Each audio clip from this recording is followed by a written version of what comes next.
Boom! And welcome. It's a Tuesday evening, a rather eventful day, and we're joined by Derek Flint in Lancashire. How do you do? And Michael Douglas, I was going to say. Douglas in Josemville. But it's Michael Josem. Good. Well, what an eventful day. We're talking about history getting rewritten, and we've had a new sort of event in the calendar. They're calling it Flip Flop Saturday. That was mentioned in Tynwald today.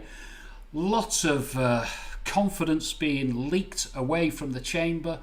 School is out, and do the numbers add up, Michael? That's what on my mind. Yeah, look.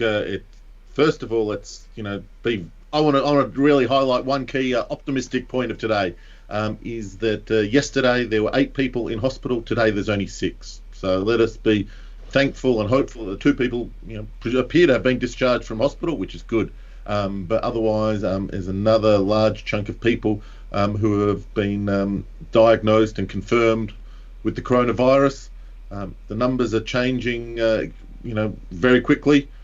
So fast that not even the Chief Minister or the Health Minister can keep up with them yesterday, as we saw in yesterday's car crash of a press briefing. I think that's an understatement, really. I mean, Derek, I'm seeing the numbers where you are in merry old England are on the way down, and ours are escalating. You're all set for June 21st release, aren't you? Back to normality.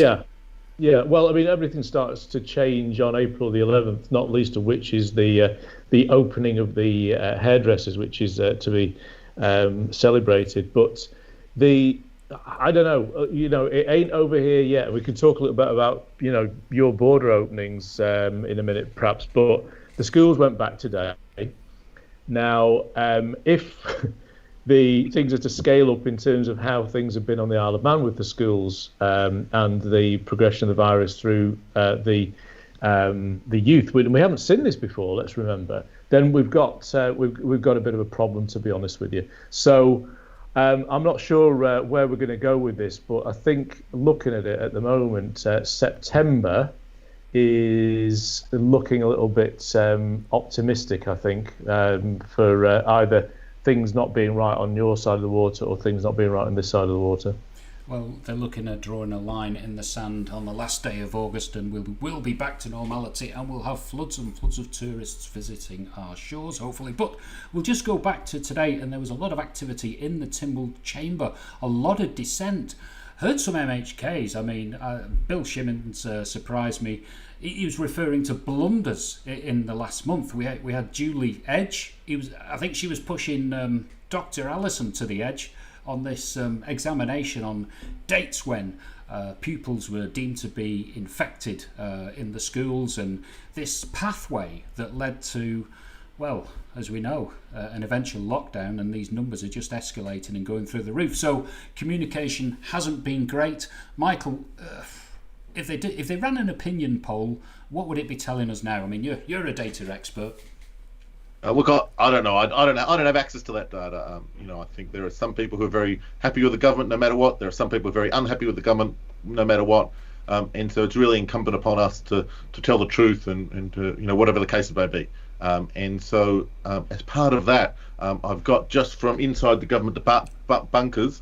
I've been able to extract their policy advisor, their chief policy advisor, who's been identified as responsible for that weekend. And here he is who's been swinging back and forth.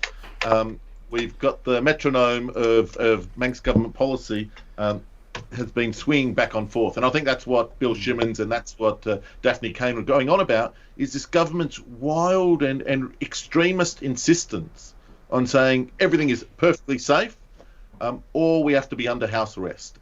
And so when we talk about plan to come out, I was very disappointed to see that the very first objective for their framework for the future is about maintaining island life free of restrictions other than borders as far as possible, because I'm not one of these COVID extremists, but rather someone who believes that we should be taking prudent and safe measures to reduce the risk. And so, for example, to take from one person, Mel Jane Carr, who wrote today about how she has, and let me read it to you. I have a 16-year-old daughter in Preston.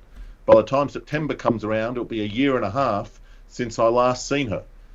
So that means that she has a 16-year-old daughter who she's not seen since the daughter was 14 years old, right? It's a big chunk in a mother-daughter relationship. And so that's why, this insistence on this extremist view is really out of proportion with reality, but also what's practical going forward. And to hear that, the government wants to have free of restrictions, is really quite disappointing to me, because the cost of wearing a mask is literally trivial.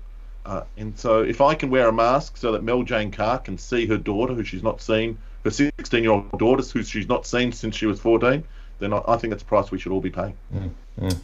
Well, likewise, I mean, we did discuss masks to be worn, as this interim measure when we knew that COVID was in the community. This was before the lockdown. We spoke about it on what we do, and it was quite obvious that it was going to snowball, it was going to escalate if we didn't take action. And then we had this weird weekend where, I don't know, there must have been some infighting in the Tynwald Chamber. There must have been, for this rash decision making, this flip-flop direction. And here we are. We're absolutely screwed now. And this lockdown could last for, Derek, 6 weeks? Who knows? I think it'll last a lot longer than that. I think we were talking about this over dinner tonight. And what's happened was, if you recall, going back to March last year, when all this was starting to spool up and we sort of knew what was coming, and people started to steel themselves for it. We could see what was happening out in China, in Europe. Jed, I know you came back with the dreaded plague from a skiing trip, didn't you? And people were starting to take their own precautions. They were minimising their contact with people as much as possible and so on. There was a lot of talk about border controls and so on. So people were starting to prepare themselves. That's why the first wave was nowhere near as bad as this one, because unfortunately, after having a great summer, and let's be right, last summer was brilliant. After having a great summer, the Manx public have let the guard down, because that was normal to them, and it was literally just sort of following through. Even that sort of firebreak weekend, which was a complete and utter nonsense. Please don't do this. Please don't do that.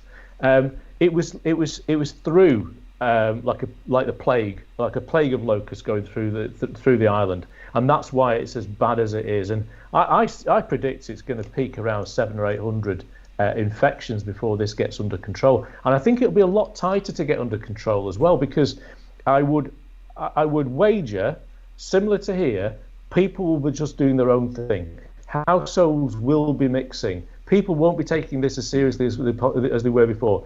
We saw on the old YouTube thing at the weekend there, somebody driving hell for leather across the mountain in an RS Focus. People are out there doing the things that they've always been doing. So I think, bar the socialisation in cafes and bars, people will be having house parties and this, that, and the other. The police force are 50 odd officers down. They won't be able to do the same level of checks and balances that they would perhaps want to do. So this is going to go on for a long time. And a lot of what I've just described is why things are perpetuated over here in the adjacent isle. So it's a big wake-up call to the Manx public. But I'm with Michael now. I think that beautiful summer that we had last year, let's consign it to history, look at a way of living with this now and managing it, as opposed to trying to get back on the elimination bandwagon, which, as we know, was never the original policy. It was one we spoke about, and then it was adopted by Comyn. It's just not a viable one. Sometimes, you've got to swerve with what you've got in front of you. Well, of course, if you have got any comments or views, please put them in the box. Any questions, we'll greet them and deal with them. So, Michael, you're a man about town. You've been out doing your exercise and your various duties. Are you kind of sensing that there isn't the urgency that we had last year about the social distancing, the face masks, and just the general awareness? We're talking last year, it was like hand wash city, wasn't it? It was everywhere you turned, and this time I'm not feeling it. Are you? Well, look, I think I disagree with you a lot in that, I'm very aware here that I live by myself, and so I don't have anyone else, and so around to speak to or to chat to from time to time, and so I'm very surprised to hear you say that. My perception is that, from my limited experiences of going out of my home, is that people are, well and truly keeping their distance. I see people wearing the masks even while they're by themselves, in the middle of nowhere. And so in that sense, my perception is that people are obeying the rules and doing the right thing, because I think there is, it is not just about what is legally enforceable, but what is socially expected. And repeatedly we've seen that the Isle of Man people have done what is socially required of them, above whatever the letter of the law might be, which is why I have faith that even if you did not have this heavy, punitive system, that most people would do things to reduce the risk of spreading the disease. That's really encouraging. I'll argue that. I think there is a bit of fed-upness amongst the community, and I'll put it into this. You may have seen that there was an online petition about the increase in road tax, and that came online about 3 days ago, didn't it? So it's a petition, and these like draconian, crazy measures which are going to have a massive impact on anyone who's got any sort of vehicle, even if you're an electric car user. But for some people, it was going to mean an extra £100 a year and so forth. And there's, I think, in the region of nearly 6,000 people who've signed up to this. So is this not only being, uptight about having the extra charges, but is it a protest vote maybe? The rapidity of that, I've never seen anything like it. I thought it was very, very interesting because you're still there, fellas. Everyone's frozen. Right. I thought it was very interesting. I remember a certain former MHK mentioning this to me at a function, probably, I bet it might have been 18 months, 2 years ago. And though we're looking at a weight-based system, I said, yeah, well, good luck with that. I know the UK are looking at it, but in terms of timing, how could you be more deaf?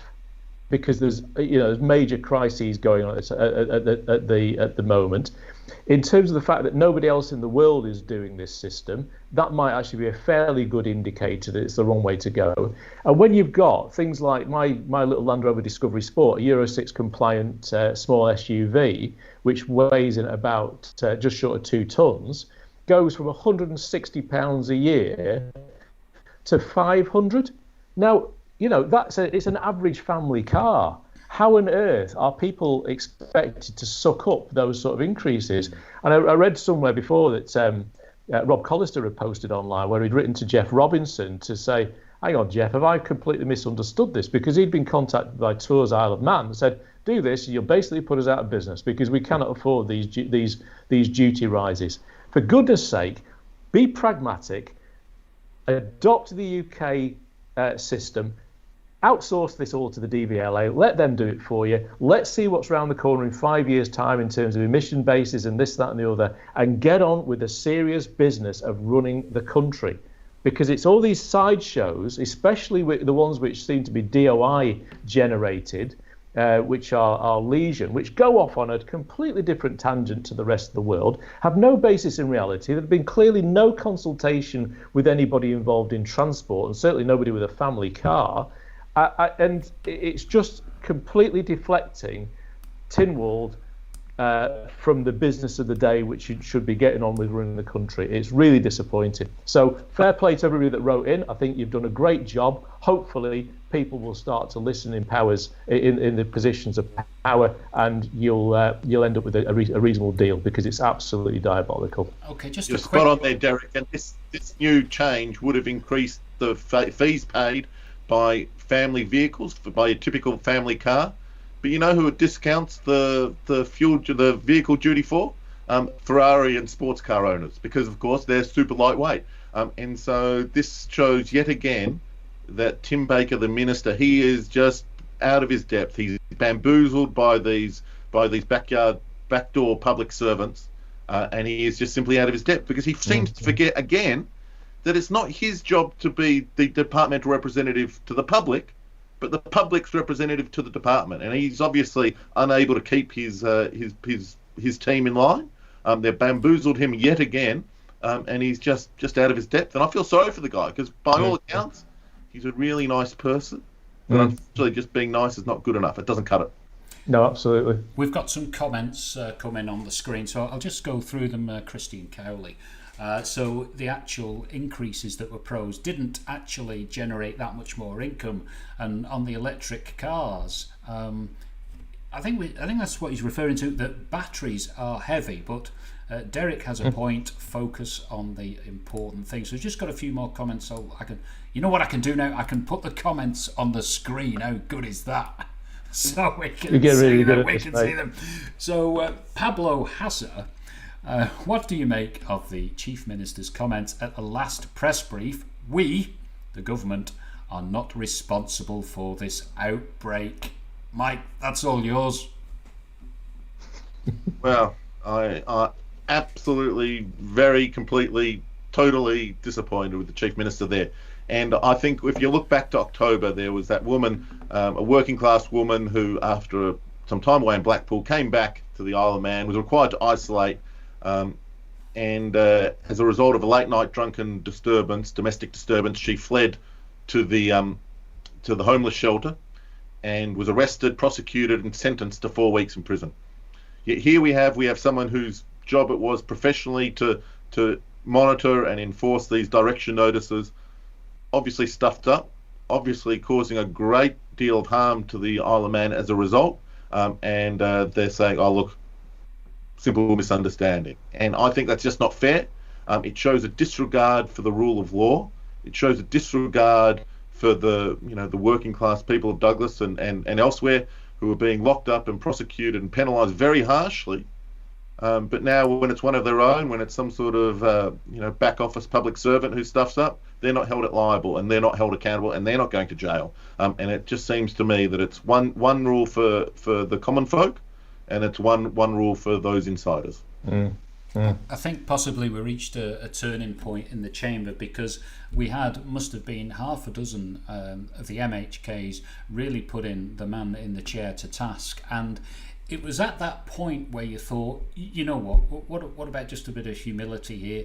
We had it in the press conference yesterday where the journalists were putting the man on the spot, and there wasn't anything that was going to budge, and it seemed to lead into this very arrogant tone that led to Mr. Moulton. He's a very lovable guy on the island, and he got treated like a school child with one of his questions that did seem quite valid, where maybe the health advisory is a Google search engine. I don't know, but I just think things turned yesterday. So any comments about that, please fire them in. I'm just picking one up. I'm going to put it up on the screen, and I think this goes back to the tax. So this is from James.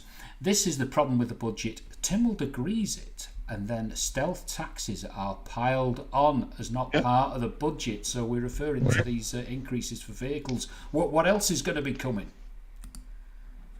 Well, this is it, and I think somebody pointed out there before, quite rightly, that it didn't actually raise any more money. It was like when they started messing around with stamp duty, or the Isle of Man land registry tax.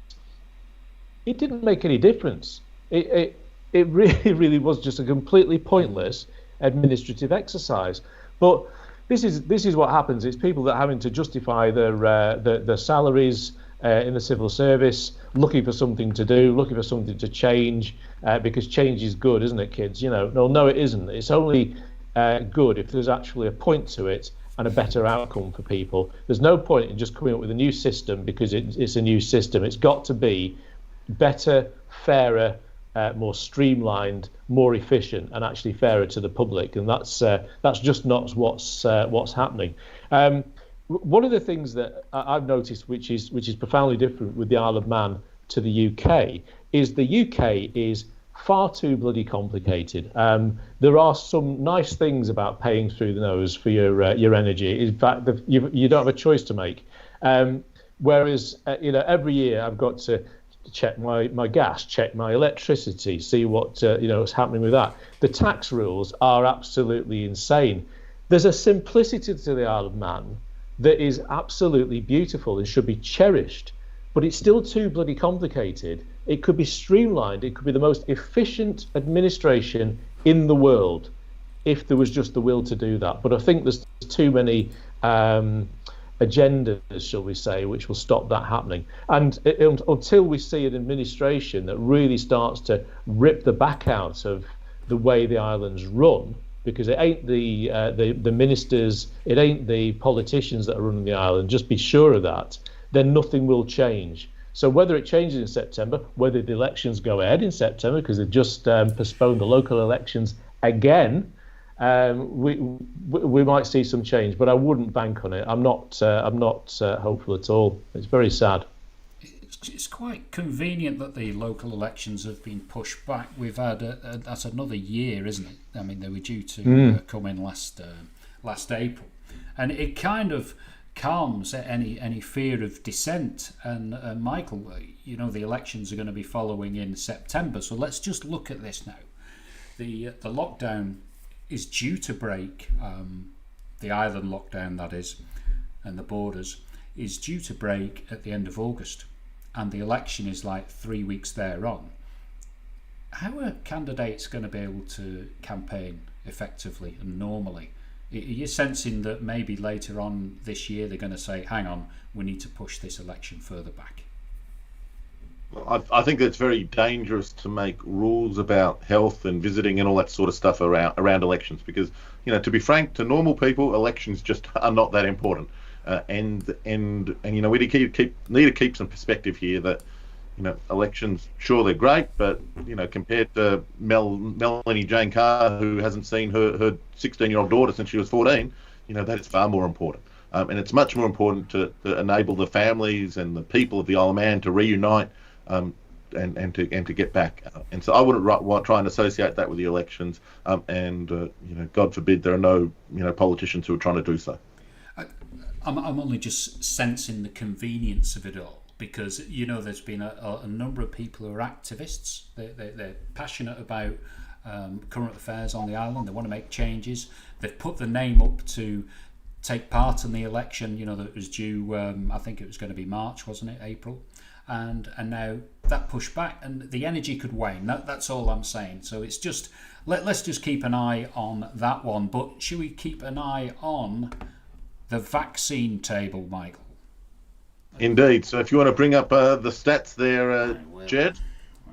Excellent. So before we get into these stats are all updated as of Sunday, just gone, and they do not include the last 2 days, so today and yesterday. And I've got to say that, so before we bring these stats up, Mondays and Tuesdays have been really good. There's been over 1,000 people each day have got their first vaccine dose, which is really good. Big turnaround, a bit belated, but I'm a firm believer we should congratulate the government when they do good things that are good, and criticise them when they do things that are bad. And this is undeservedly something that is good. Over 1,000 people got vaccinated for the first time today, and 1,000 people got vaccinated yesterday, and that's good. So, do we know how the supply chain is, Michael? Because I know that's been the problem in terms of the fact they've only been doing 40 a day because they've not had enough in the fridge. So I'm presuming that they've got now enough to sustain 1,000 shots a day for the next 160 days, so that everybody gets their double dose. Yeah. So there's been over 10,000 doses in storage in the Isle of Man for the last month or two at least, and so as of today, there have been just over 37,000 doses that have been delivered to the Isle of Man, and 18,003 in total people have been vaccinated. So that has received at least one dose. And so Jed, because I can't see what's on the screen of our viewers, what have you got the stats up yet? The stats are up on display. Okay, which chart is this? Percentage of population to have at least one dose, and we're on 18. Excellent. So this 18.8. Yeah, so this chart compares us with our neighbours in these isles. The other, what do you call it? The United Kingdom and the Crown dependencies. And so these are the people, the percentage of the population that is essentially protected from dying from the coronavirus. And so this is a rough rule of thumb. When I was down at helping out with the vaccines the other day down at the hub, the rough rule of thumb that the nurses and others were talking about is the first dose basically protects you from dying, and then the second dose basically protects you from coughing. Not at 100%, but pretty much. And so we have, because the Isle of Man government, they tried to deny the science for a very long time. That's why our percentage of our population to have received at least one dose is so much lower than the other nations of the United Kingdom and the Crown dependency. 33% of the population in England as of Sunday had at least one dose, and 23 in Guernsey and so on. Okay. I've got a few more questions flying in now, so we'll just run through these quickly. So, does the panel think that the tail is wagging the dog with regards to Derek's comment on civil servants? Politicians have no guts to tell them what to do. Quickie, Michael? I think that's absolutely the case. Yes, absolutely. I think they come in all green and they just get shaped into which direction they've got to travel. Some more coming in. Right, okay. Oh, here we go. Paul's question was fair enough, but the way Dr. E answered was out of order. But you can't test everyone who presents with a headache. She could have answered it in a more professional way, and I think that's where she said just go and check it out on Google as she was laughing. Right, we'll move on to one about the Steam packet, and this is the open letter today, so I don't know whether you've seen. I think it's from Lars, isn't it? Lars Eglund? Is that the name? I can't remember. Which would compound the claim that the Steam packet have done no wrong, that their legal team are very clear on this. So let me see. They are responsible for their decisions, but are they right in what consequences will responsible in government face? So it's a bit of a set to now, isn't it? There's talk of an inquiry that will be undertaken, and what the outcome will that produce. So the Steam packet are saying, right, come on then, we've acted in accordance to the rules, so it's back over to the government, I guess. So there'll be some probing there, Derek, I'd imagine. There is, but the thing is, we know that nothing's going to happen. There isn't any accountability, whether it's the Steam packet management that's cocked up or whether it's lack of clarity with the direction notices that have been given by government. Lessons will be learned is about the best that will come out of it. We see it time and time again. And this is, I was having a discussion with somebody in the house yesterday, just a sort of bit of an online chat, really, for a catch-up we hadn't had for a long time.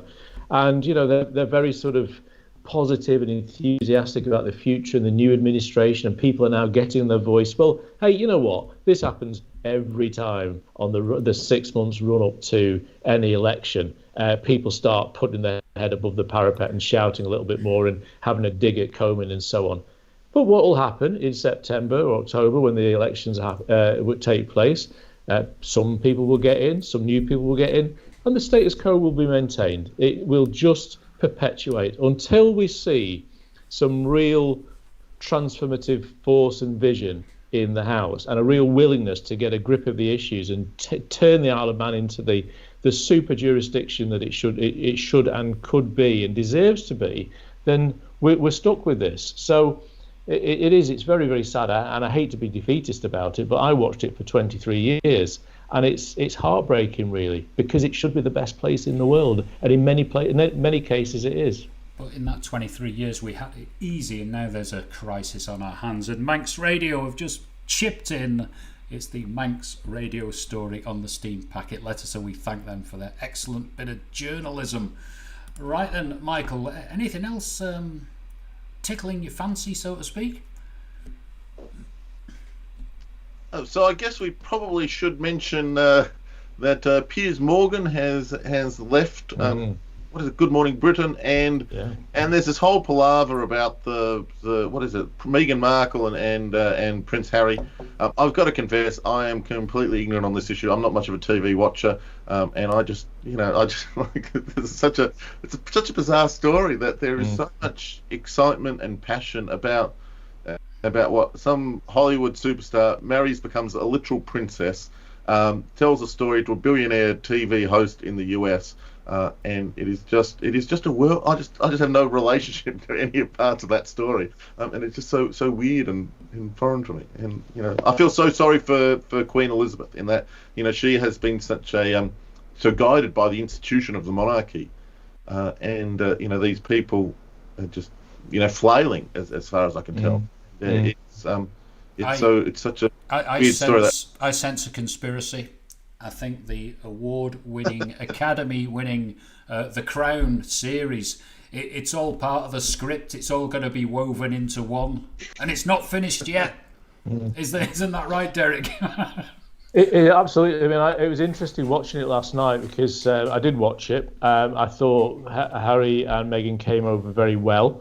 I think it's unfortunate because in many respects the palace does not have the right to reply. It is effectively a family dispute that is being played out in public, and that's just not right. That's not good for anybody at all. Piers Morgan this morning, that was explosive. Now, I'm not an Alex Beresford fan, but by God, did he call him out this morning? We tune in every morning to GMB, and it was we come in just after the bit where Piers had stormed off and come back to the set, and he was clearly pissed with Beresford, but he's walked. There were 41,000 Ofcom complaints about his comments. I quite like Piers Morgan. I mean, he's a showman. He bulls things up. He provokes a reaction, and then you see on the other side, his sensitive interviews on live stories and stuff like that. He is just what he is. Is a public personality, an enigma, an entity, whatever you want to call him. But there was a sea change this morning, and fair play to Alex Beresford. I actually gained a lot more respect from him this morning. There's clearly been bad blood between them for quite some time. You could sense that on set quite a few times, but he just stood up and told him as it was this morning, and that takes balls to do when your career's on the line. So interesting times ahead. Well, boom, I must admit this COVID crisis in the last year has got to get the Manx public to know the local journalists as well, which it's been quite nice, hasn't it? Because they've started on a journey, and they're they're into their third sort of COVID campaign, and I do like the press conferences. I find them more interesting than the actual blurb beforehand. And it's good to get to know the personalities. So, there is some good that comes out of this. I mean, you've just got to take your hat off at the moment. And Michael, you'll be a bit more aware of this, is those people that are involved at the vaccination centres. It's not just the medical staff who are given the jabs. It's the people who get them there in the first place, by the phone line, by the appointments. We've had this misnomer that's been reported on Twitter this week about these rival computer systems that aren't able to correlate the appointments. So it's something like the system at the hospital doesn't talk to the one that the surgeries use. I've seen that being bandied about this week. But Michael, I mean, you've seen it firsthand when you've been doing your public service down at the airport. What do you think? Yeah, so it seems to me that the process there in the airport is run by genuine experts, and I think that one of the issues that, if you think back over the last 12 months, across our whole society, there's a differentiation. We need to better differentiate between those people who are true experts and those people who are fake experts. And the true experts are the people giving the vaccine dose, the surgeons, the pilots. And what they all have in common is that they're doing something and they're doing it over and over and over again. They're getting better at it, and they also have instant feedback. Because let me give you a hot tip: if you stuff up the needle, your patient will let you know about it, right? And so the result being is that those people become very expert at doing so. Meanwhile, we have these fake experts, like like for example, in the government, the so-called public health experts, who have just repeated fake news after fake news. They said in March last year that the risk to the Isle of Man of COVID was moderate to low. They spread the fake news, meme that wearing masks could spread the disease. They opposed testing. They opposed being more prepared and a whole lot of mitigation measures, because they thought, oh no, trust us, we're the experts, everything is perfectly safe. And it's really impressive to see on the ground, when the rubber hits the road, the true experts are down there on the front line, while we have fake experts coming and proclaiming their expertise. And it's really important for us as a society to differentiate between those two groups. Precisely. We just had one little comment fired up, and it's on the screen, and it's something perhaps we can finish off with. Now, this doesn't refer to events happening at the moment. It could refer to events following a general election next September, but it's from Oliver, and he says, who can you see as the next Chief Minister? Who's got it? Derek? God, one of the things that disappointed me in the last election was that people that I thought had something about them voted in Howard Quayle as Chief Minister, and I lost a lot of respect for them on that particular day. I don't know. I think we've got another few months to sort of see what pans out. I'd like to see a real sort of left field candidate, to be honest with you. I'd like to see a woman in charge, if I'm being brutally honest. I think it's what the place needs to shake it up a little bit. I don't know. It's too early to call for me. Miguel, what do you think? Yeah, so I think there are three leading candidates, and these are not necessarily the people I prefer, but they're certainly the most likely, in my mind anyway. Candidate number one would be Alf Cannon. He's the current Treasury Minister. Last time around, he got 9 out of the 24 votes. If there had been a second round of voting, then he might well have tied with Mr. Quayle on 12 each. Because keep in mind that after the last election, Howard Quayle received 12 votes, Alf Cannon received 9 votes, and Kate Beecroft, the then leader of the Liberal Bannon Party, received 3 votes. And so Howard did not receive a clear majority of votes. He only received that bare 50%, and so he did not get the 50% plus 1 that you would normally expect. And so Alf might well have got it last time. I think he'll be respected by many in the House of Keys, and he probably will be one of the leading continuance candidates. The other credible candidate for those people who are looking for a bit of continuity will be the Health Minister, David Ashford, and I think that his profile has gone very high, and he'll be the other credible continuity candidate.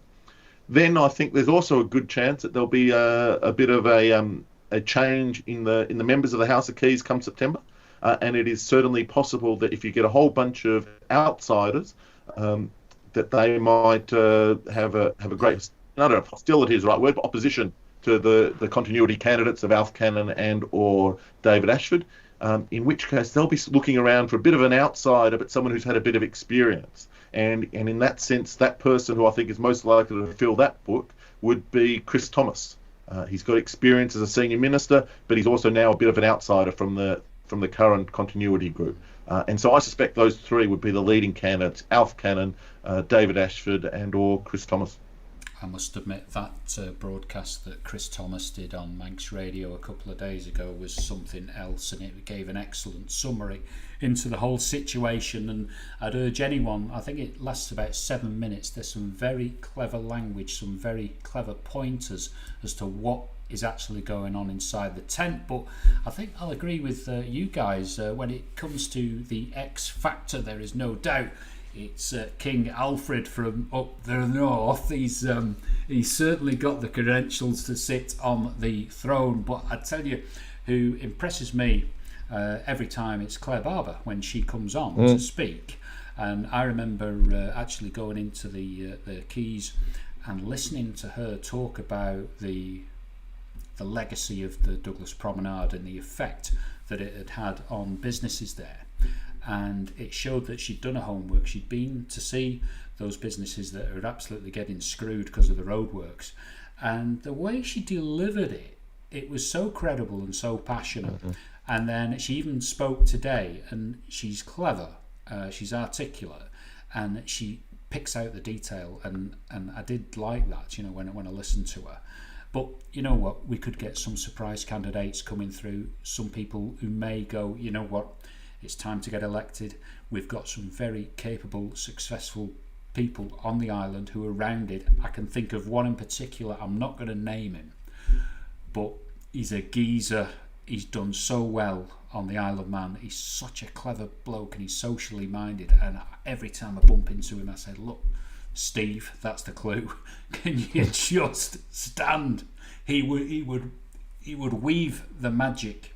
There's no question about it. So maybe we could be suffering, from such a crisis this year. It's been such a debacle. There'll be people sat at home now thinking, my God, we've got another 6 months of this to go through. What happens if, and I'll put this to you, Derek, before we go, June 21st and the UK switches the lights back on, everything's back to normal, and we're waiting until September. How would that fit? I think it'd be a huge embarrassment. I think it would completely undermine government. I don't think people would stand for that. There'd be uproar. At least I think there would be, because people have been shut in on Alcatraz now for a very, very long time. And I know, we speak to friends on a weekly basis. My aunt is stuck over there, literally, chomping at the bit to get off and live her life. She's in her 70s. She's a world-class photographer. She goes around the world taking the most incredible images. And her lifeblood's been cut off. There's only so many times you can go and photograph bloody Ballaugh Beach. It really is stifling the island. But the thing is, there's an entrenched mentality with a significant amount of the population who like it that way. And you can see the wish to perpetuate this border control and keeping the borders closed. It's not healthy. And I think there's going to be some real conflicts of opinion as we creep closer towards that day when the boat does sail in the morning and you can actually go both ways. I think that you'll find that it's been very plausible to have these rules and restrictions when we've been doing it to stop the metaphorical grandmother from dying. But once the metaphorical grandma has been vaccinated and she's had not one but 2 doses, like the rationale for these rules falls away. In which case we need to move on. And if and I think that'll be how it'll walk out in coming weeks and months. Hope so. Well, I think we've got to be careful what you say here. But this third wave, although there's a lot of illness, there's a lot of people. I think we've got 3,000 people who were in isolation at the moment, which is a huge proportion of the island. We've got, I think now, 6 people in hospital. But when it comes to actual seriousness of this illness, we've not really experienced that, have we? I know we've got to tread carefully when we talk about that, but at the same time, you'd have people, suffering to their end with, say, a normal bout of influenza, wouldn't we? Yeah, and so I think you're right, and I think that having tight border restrictions makes sense when we're fearful of people from across or elsewhere bring the disease into the island. But as of today, there are more people affected, confirmed infected here in the Isle of Man than there is anywhere in the UK. And so actually, if you think about it, if you brought in a plane load of people from the UK, they'd actually reduce our infection rate. and so in that sense, it doesn't. We've got to remember why we've got these rules, and we're paying the price. Not happily, but willingly to do these things. We're making these sacrifices to protect the vulnerable in our community. But once the vulnerable are protected by the vaccinations, then that rationale drops away. Just a point on that. I was thinking about like the natural flu that comes in every year. I wonder how many fatalities we get through that. Does anyone know? I'm sure there's a way of finding out. It'd be an interesting one to pick up next time, wouldn't it? Because we don't have the normal flu. That doesn't exist, does it? Really, the normal flu, the stuff that that catches you out or you have your flu jab for. But I'm just wondering, how many people does that finish off each season? That data is publicly available from the public health department, and look, we can look it up offline and find that very easily. I think that's worth looking at. And just going to finish off, do you think DA and HQ will get back in on the next election? I think we'll just wait and see. I'm not sure if one of them is going to stand. I'd heard Howard isn't going to, but we shall wait and see. I think DA, I think referring to David Ashford, I think he would get back in no problem, I think, at the moment. But anyway, we've done 45 minutes, guys. It's been a pleasure catching up again. Thank you, Derek. Thank you, Michael. Say good night. See you soon, fellas. Stay safe. Cheerio. Bye-bye.